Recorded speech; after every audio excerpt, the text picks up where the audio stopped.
할렐루야. 은혜로운 찬양으로 예배의 문을 열어준 IMC 워십 찬양팀과 또 특별 찬양으로 하나님께 영광 올려드린 에이렌의 찬양대 아름다운 찬양을 우리 주님께서 기뻐 받으신 줄로 믿습니다. 아까 기도해드리러 갔는데 에이렌에서 이런 말씀하시더라고요. 잘하는 분들 다 가서 많이 없습니다 이렇게 말씀하셨는데 오늘 소수정예로 이렇게 찬양을 올려드린 것 같습니다. 즐거이 찬양하시는 여러분의 삶 가운데에 주님이 주시는 기쁨과 감사의 제목이 넘치기를 기대하며 또 기도하겠습니다. 또한 무더운 여름이 지나고 제법 선선해진 천고마비의 계절, 예배의 자리에 나오신 임마누엘의 모든 성도님들의 영혼이 강건하여지고 높아지는 가을 하늘처럼 신앙이 더욱 깊어지는 귀한 시간이 되기를 간절히 소망합니다. 제가 초등학교에서 중학교를 다니던 어린 시절 굉장히 공감하며 들었던 노래가 여럿 있는데 그 중에서 G.O.D의 촛불 하나라는 노래를 굉장히 공감하며 많이 들었던 기억이 납니다. 그 노래의 가사를 소개하면 이렇습니다. 왜 이렇게 사는 게 힘들기만 한지, 누가 인생이 아름답다고 말한 건지, 태어났을 때부터 삶이 내게 준 건 끝없이 이겨내야 했던 고난들 뿐인걸. 여기에서 끝이 아닙니다. 이 다음 가사가 어린 저에게 더 큰 공감을 불러일으켰는데, 그럴 때마다 나는 거울 속에 나에게 물어봤지. 뭘 잘못했지? 도대체 내가 뭘 잘못했길래 내게만 이래 달라질 것 같지 않아. 내일 또 모레 라는 가사입니다. 지금 생각해보면 초등학교에서 중학교의 그 어린 학생이, 그 어린 친구가 도대체 무슨 고민이 있었길래 이러한 노랫말에 그렇게 공감하면서 울면서 이 노래를 들었을까라는 생각이 들기도 하지만, 이 노랫말은 예전에도 그렇고 지금도 그렇고 힘든 일을 마주할 때마다 즐겨 부르는 노래로 남아 있습니다. 이 노랫말처럼 우리의 삶을 돌아보면 과연 평탄하기만 한 적이 있었을까 싶은 분들이 많이 계실 것입니다. 끊임없이 이겨내야 하는 고난들과 어려움들을 마주하고 계신 분들이 계실지도 모릅니다. 어쩌면 저나 여러분이나 여전히 쉽지 않은 삶을 살아가고 있을지도 모르겠습니다. 이처럼 계속해서 어려움과 고난의 연속이 우리의 인생이라고 해도 과언은 아닐 것입니다.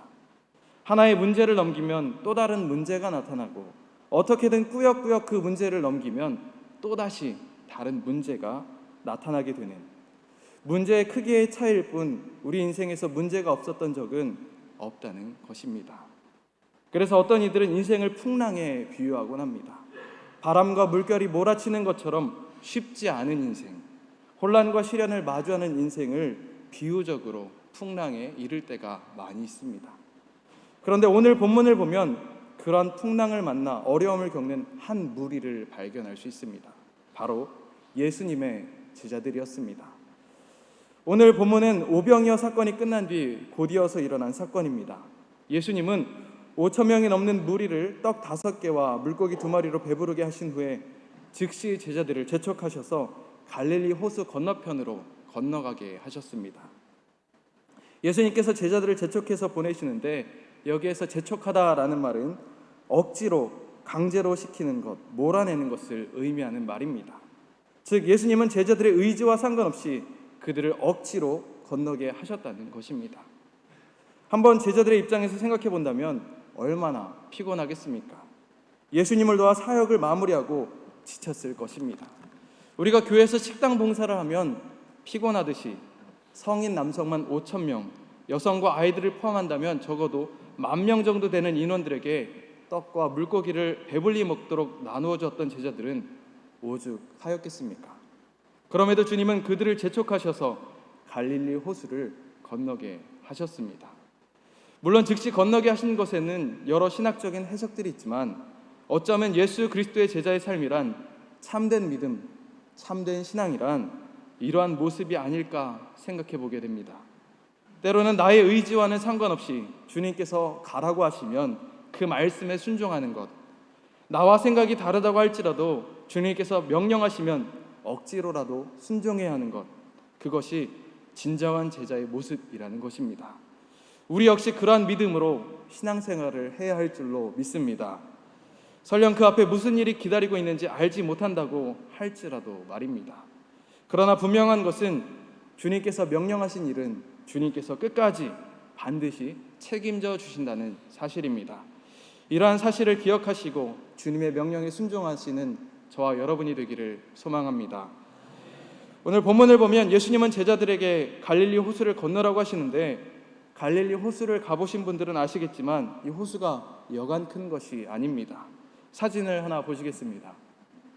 이 사진은 7년에서 8년 전 성지순례를 갔을 때 일행이 찍은 사진으로 한 장에 다 들어오지 않는 것이 이 갈릴리 호수입니다. 이 갈릴리 호수는 이스라엘 북쪽에 있는 담수호로 둘레가 약 53km이고 면적은 약 166제곱킬로미터에 이르는 거대한 호수입니다.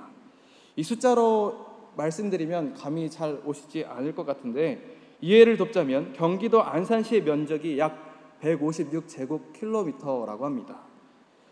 그러니까 갈릴리 호수가 166제곱킬로미터니까 안산시보다도 더 크다라는 것이죠. 이 호수의 수심은 평균 약 30m라고 하며 가장 깊은 곳은 약 50m에 이른다라고 합니다. 우리 동네의 자랑 석촌호수와 비교할 수 없이 큰 호수라는 것이죠. 이런 넓은 호수를 건너게 된 제자들에게 어떠한 일이 일어났습니까? 본문 24절 말씀에 보면 바람이 거스름으로 물결로 말미암아 고난을 당하더라라고 상황을 설명하고 있습니다. 여기에서 고난을 당하다라는 말은 고통을 주다, 고문을 하다라는 의미입니다.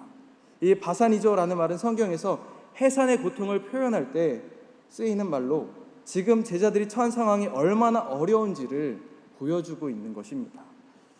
이 해산의 고통이 얼마나 큰 고통인지 아이를 낳아보신 분들은 다 아실 것입니다. 저희 아내가 딸들을 낳았을 때 탯줄을 자르기 위해서 들어갔는데 그때 아내 얼굴을 보니까 실핏줄이 다 터져서 얼굴이 빨갛게 되었던 것이 아직도 기억에 남습니다.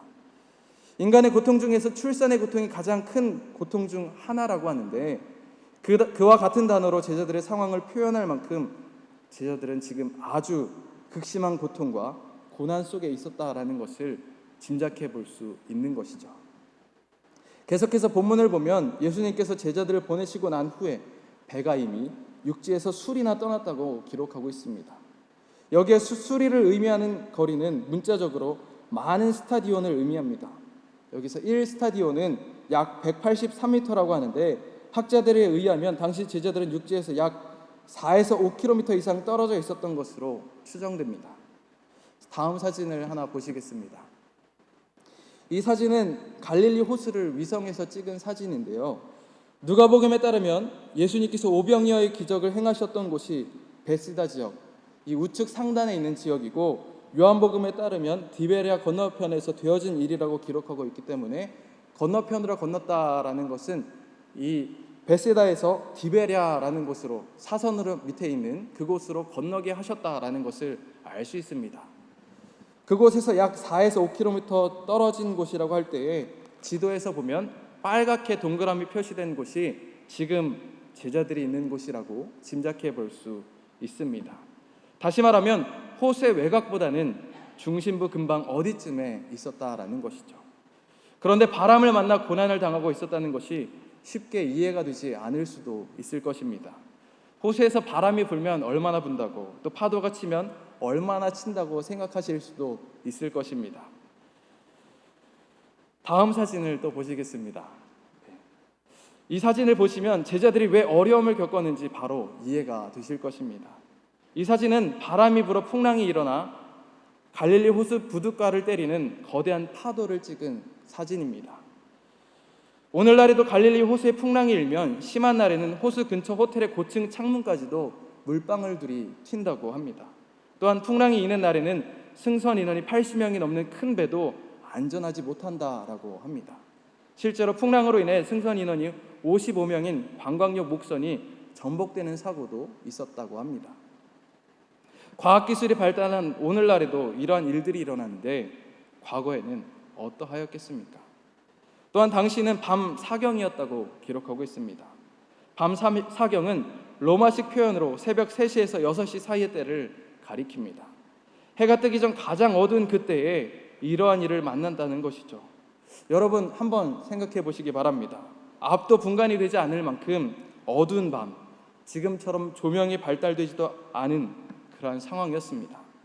칠흑과 같은 어두움의 배는 풍랑으로 인해 전복될 것과 같이 위태로운 상황이었다는 것이죠. 그 배에 여러분이 타 있다면 어떠하셨겠습니까? 얼마나 절망적인 상황이겠습니까? 희망이라고는 보이지 않는 그러한 절망적인 상황입니다. 그런데 그러한 제자들에게 한 줄기 빛이 나타납니다. 바로 빛 되신 예수 그리스도께서 그들을 찾아오신 것입니다. 우리의 인생도 마찬가지입니다. 때로는 앞이 보이지 않는 칠흑과도 같은 어두움 속, 풍랑을 만난 제자들의 상황과 같은 우리의 인생길에 정말 괴롭고 힘든 그 어려운 순간에 한 줄기 빛 되는 예수님께서 찾아와 주실 줄로 믿습니다. 오늘은 본문의 풍랑 속 한 줄기 빛 되시는 예수님을 통해 인생의 끝없는 풍랑 속에서 우리가 기억해야 하는 것이 무엇인지 함께 나눌 때 많은 은혜 받으시고 빛 되신 예수님만 붙잡으시는 저와 여러분이 되시기를 간절히 소망합니다. 인생의 끝없는 풍랑 속에서 우리가 기억해야 할 것은 첫째로 주님께서 이미 승리하셨다는 사실입니다. 본문 25절 말씀을 다 함께 합독하시겠습니다. 시작.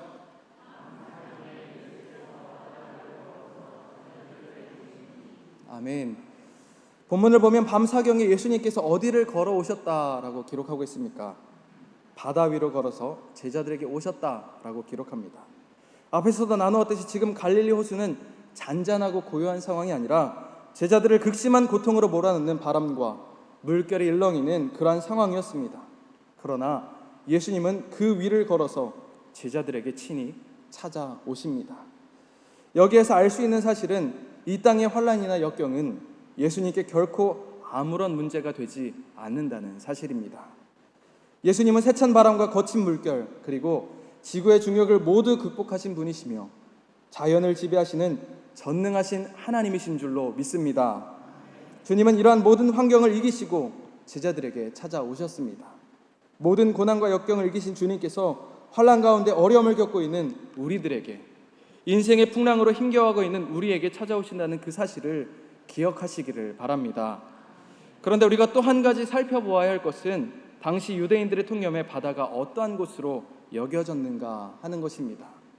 성경에서 유대인들이 바다를 어떻게 여겼는지에 대한 내용들을 찾아볼 수 있는데 요한계시록 13장 1절 말씀을 함께 합독하시겠습니다. 시작.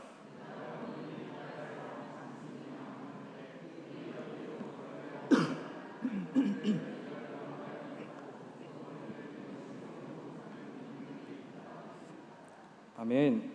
요한계시록을 보면 하나님을 대적하는 사탄이 어디에서 나온다고 기록하고 있습니까? 바다에서 나온다라고 말씀합니다. 또한 요한계시록 20장 13절 말씀을 보면 이렇게 기록합니다. 바다가 그 가운데에서 죽은 자들을 내주고 또 사망과 음부도 그 가운데에서 죽은 자들을 내주매 각 사람이 자기의 행위대로 심판을 받고. 아멘. 바다가 그 가운데서 어떤 자들을 내준다고 말하고 있냐면 죽은 자들을 내준다고 말합니다. 이 구절에 따르면 사망과 음부와도 같은 것이 이 바다라는 것입니다. 또한 시편 73편 13절에서는 이렇게 기록합니다. 주께서 주의 능력으로 바다를 나누시고 물 가운데 용들의 머리를 깨뜨리셨으며, 또 이사야 27장 1절에는 그날의 여호와께서 바다에 있는 용들을 죽이시리라 라고 기록합니다. 함께 살펴본 구절들을 보면 공통적으로 등장하는 것이 있습니다. 바로 용이라는 것입니다. 성경에서 용은 주로 하나님을 대적하는 세상의 권력, 악한 권세를 의미합니다.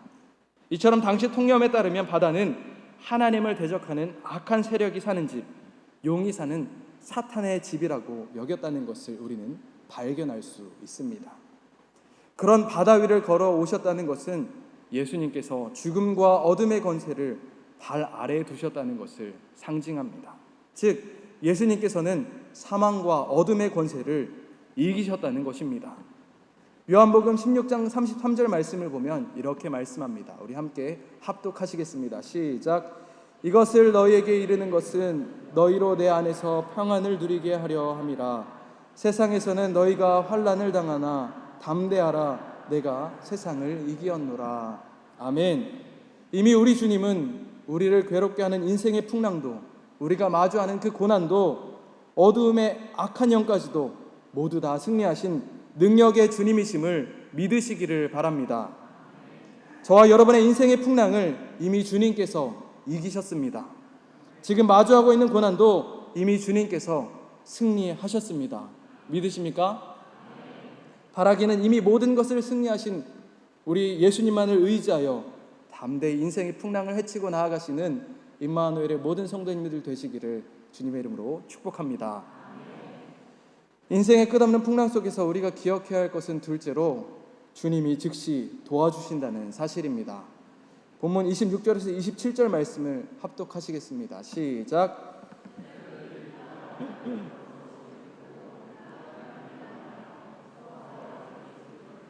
예수께서 즉시 이르시되 안심하라 나니 두려워하지 말라. 아멘. 본문을 보면 제자들은 예수님께서 바다 위로 걸어오심을 보고 놀라 유령이라고 하며 무서워 소리를 질렀다라고 기록합니다. 사실 제자들과 같은 상황에 처해 있다면 모두가 두려움에 떨며 놀라지 않을 수가 없을 것입니다. 컴컴한 한밤중에 물 위로 누군가가 걸어온다고 생각해 보십시오. 기겁하지 않을 사람이 어디에 있겠습니까? 앞에서 설명드렸다시피 당시 바다, 큰 호수들은 사탄의 집이라는 통념이 있었기 때문에 물 위에 있는 것은 당연히 귀신이나 유령으로 생각할 수밖에 없었을 것입니다. 그렇게 풍랑으로 인한 어려움과 영적인 두려움에 빠진 그들에게 주님은 어떻게 반응하셨습니까? 즉시 제자들을 안심시켜 주십니다. 또한 베드로가 물에 빠져갈 때 예수님께서 어떻게 반응하셨습니까? 본문 31절 말씀을 제가 봉독하겠습니다. 예수께서 즉시 손을 내밀어 그를 붙잡으시며 이르시되 믿음이 작은 자여 왜 의심하였느냐 하시고. 아멘. 예수님은 즉시 손을 내미셔서 그를 붙잡아 주셨습니다. 이처럼 예수님은 긴박하고 절박한 상황에 놓인 제자들을 외면하거나 놓지 않으시고 즉시 손을 잡아 구원하여 주셨습니다. 이것이 얼마나 큰 은혜입니까? 이 구절을 볼 때 영화의 한 장면을 보는 것만 같습니다. 위기의 상황에 아무런 희망도 찾아볼 수 없어 절망하려는 그 순간에 손을 내밀어 즉각 구해주는 히어로 같지 않습니까?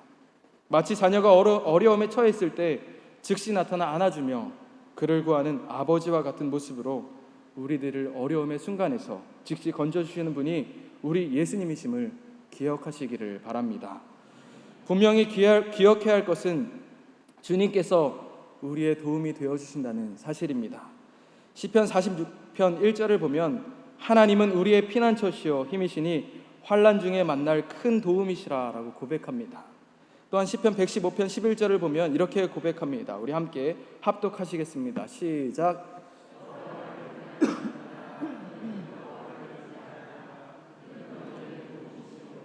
너희의 방패시로다.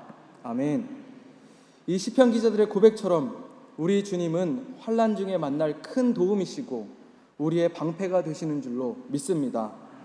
그런데 한 가지 중요한 것은 우리의 부르짖음이 있어야 한다라는 사실입니다. 본문 30절 말씀을 보면 물에 빠져가는 베드로가 주여 나를 구원하소서 하고 예수님께 부르짖었음을 볼 수 있습니다. 그리고 그의 부르짖음에 예수님은 즉시 손을 내밀어 그를 구원하여 주셨습니다.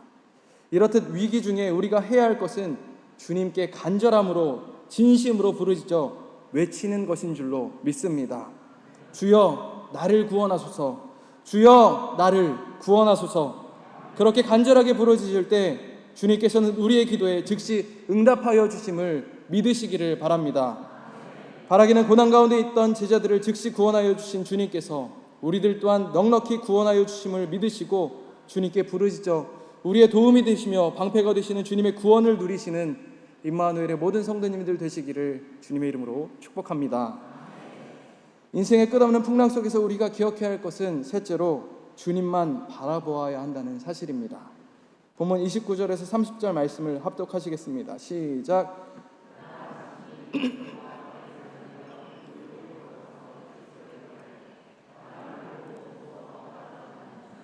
소리질러 이르되 주여 나를 구원하소서 하니. 아멘.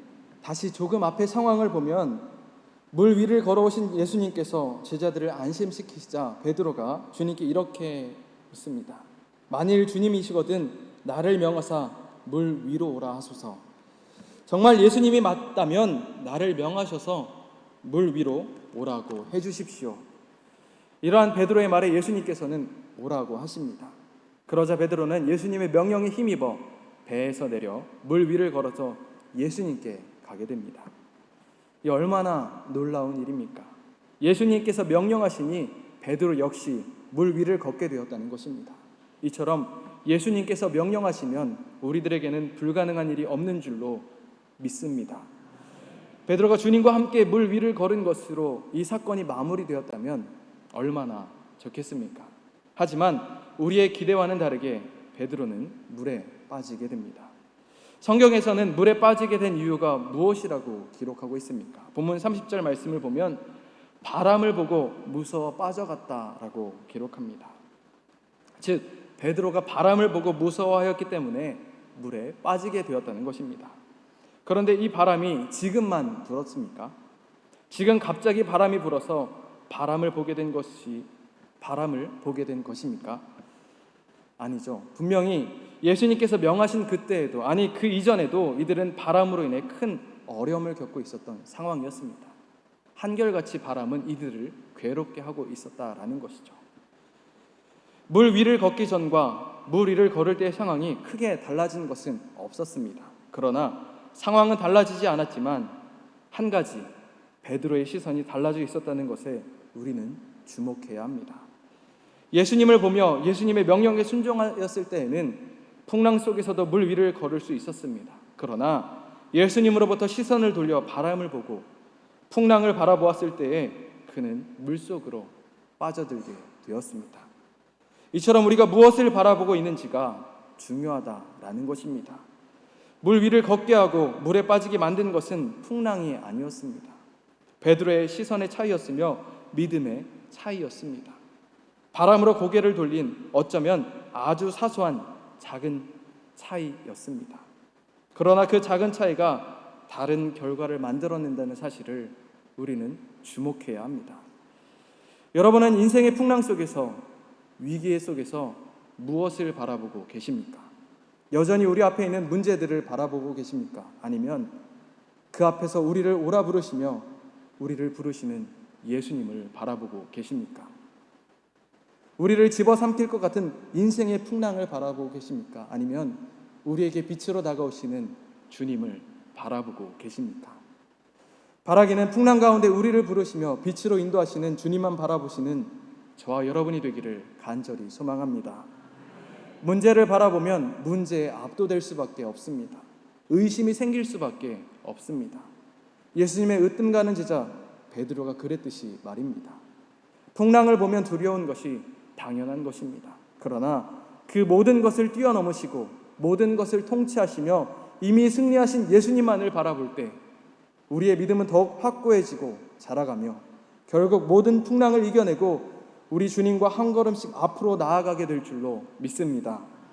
바라기는 인생의 풍랑 속에서 우리가 겪는 삶의 모든 문제 앞에서 우리를 향해 오라 하시며 손을 내밀어 주시는 예수님만 바라보시며 나아가시는 임마누엘의 모든 성도님들 되시기를 주님의 이름으로 축복합니다. 그렇게 풍랑으로 인해 어려움을 겪었던 제자들과 이 사건은 어떻게 마무리되었습니까?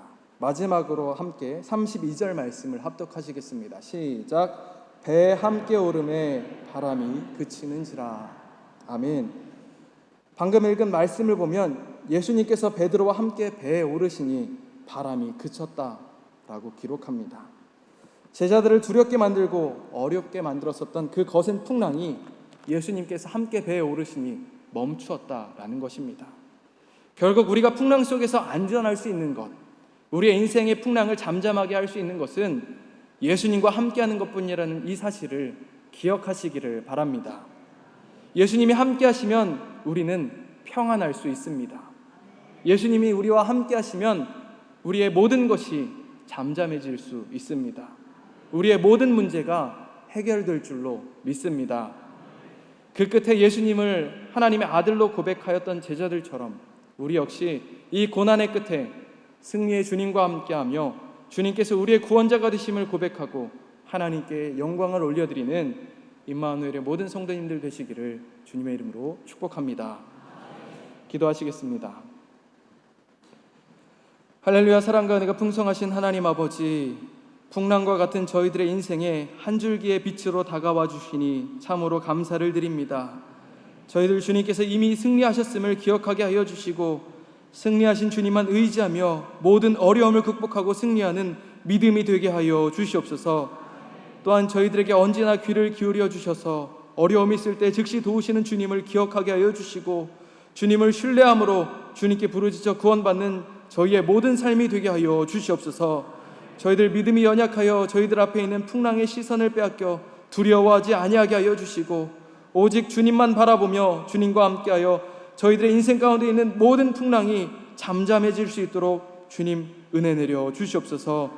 이번 주는 담임 목사님을 통해 주신 조급해하지 않고 침착하게 행동하겠다는 결단을 지키며 나아가기를 원합니다. 어떤 상황에도 조급해하지 않게 하여 주시고, 침착하게 하나님께 소망을 두고 찬양하며 나아가는 임마누엘의 모든 성도들이 될 수 있도록 주님 인도하여 주시옵소서. 이제는 우리 주 예수 그리스도의 은혜와 아버지 하나님의 사랑하심과 성령님의 교통하심이 인생의 풍랑 속 한 줄기 빛 되시는 예수님만을 의지하며 나아가기로 결단하는 임마누엘의 모든 성도들의 삶 가운데에 이제로부터 영원토록 함께하여 주시기를 간절히 축원하옵나이다. 아멘.